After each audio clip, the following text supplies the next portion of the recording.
పేదల భూములను దోచుకునేందుకే కాంగ్రెస్ ప్రభుత్వం 22A జీవో తీసుకొచ్చిందని బీజేపీ సిద్దిపేట జిల్లా అధ్యక్షుడు బైరి శంకర్ ముద్రాజ్ ఆరోపించారు. గత ప్రభుత్వం ధరణి పేరుతో పేదలకు అన్యాయం చేస్తే ప్రస్తుత కాంగ్రెస్ ప్రభుత్వం భూభారతి పేరుతో పేదలను ఇబ్బందులకు గురిచేస్తుందని ఆగ్రహం వ్యక్తం చేశారు. ప్రభుత్వం తీసుకొచ్చిన ఈ జీవోతో పేద ప్రజలు కష్టపడి సంపాదించుకున్న భూములపై హక్కులు కోల్పోయే పరిస్థితి రావడం బాధాకరమన్నారు. 22A జీవోలో చోటు చేసుకున్న అవకతవకలపై సమగ్ర విచారణ జరిపించాలని డిమాండ్ చేస్తూ సిద్దిపేట కలెక్టరేట్ వద్ద బీజేపీ నాయకులతో కలిసి జిల్లా అధ్యక్షుడు బైరి శంకర్ ముద్రాజ్ నిరసన చేపట్టారు. అనంతరం అధికారులకు వినతి పత్రం అందజేశారు. ఈ సందర్భంగా మాట్లాడిన ఆయన CM Revanth Reddy real estate వ్యాపారిగా మారి పేదల భూములను లాక్కునేందుకే 22A జీవో తీసుకొచ్చారని ఆయన మండిపడ్డారు.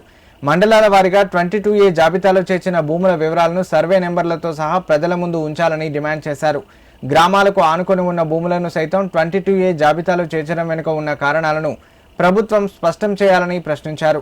ప్రజలకు మేలు చేయాల్సిన ప్రభుత్వం పేదల భూముల విషయంలో ఎందుకు ఇలాంటి నిర్ణయాలు తీసుకుంటుందో అర్థం కావడం లేదంటూ ఆవేదన వ్యక్తం చేశారు. ప్రజలను ఇబ్బందులకు గురిచేసే 22A జీవోను బీజేపీ సిద్దిపేట జిల్లా పక్షాన తీవ్రంగా ఖండిస్తున్నామని, ఈ జీవోను రద్దు చేసే వరకు బీజేపీ పార్టీ ప్రజల పక్షాన నిలబడి పోరాటం కొనసాగిస్తుందని హెచ్చరించారు. ఈ కార్యక్రమంలో తుంగ కనకయ్య, విభీషణ్ రెడ్డి, ఖమ్మం వెంకటేశం, రామ్ గోపాల్ రెడ్డి, భిక్షపతి, రజనీకర్ రెడ్డి, బీజేపీ నాయకులు కార్యకర్తలు పాల్గొన్నారు. భూములను కూడా నిషేధిత జాబితాలో చేర్చి ఏదైతే హైదరాబాద్ చుట్టుపక్కల కానీ మిగతా కమర్షియల్ ఏరియాలో ఉన్నటువంటి ల్యాండ్స్ అన్నిటిని కూడా ఈ 22A జీవో కింద తీసుకొచ్చి ఎక్కడ కూడా రైతులకు సంబంధించిన 3 పంటలు పండే భూములను కూడా ఎక్కడ రిజిస్ట్రేషన్లు కాకుండా అడ్డుకునే కుట్రలో భాగం.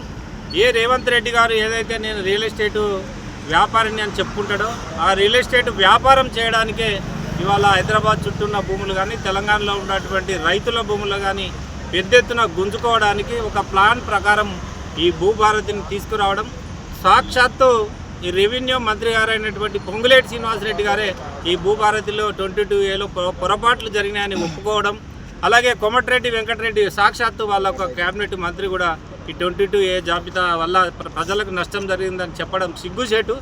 ఇకనైనా ఈ ప్రభుత్వం కళ్ళు తెరిచి ఈ 22A జీవోను ఎత్తివేసి దాంట్లో ఏ భూములను అయితే చేర్చారో మండలాల వారీగా ఆర్డీఓ ఆఫీసుల నుండి పర్యవేక్షణ కలెక్టర్ నుంచి జరిపి మండలాల వారీగా ఏ సర్వే నంబర్లను 22A జాబితాలో చేర్చారు అనేది మాకు ప్రజలకు తెలిపాల్సిన బాధ్యత కాంగ్రెస్ ప్రభుత్వానికి ఉంది.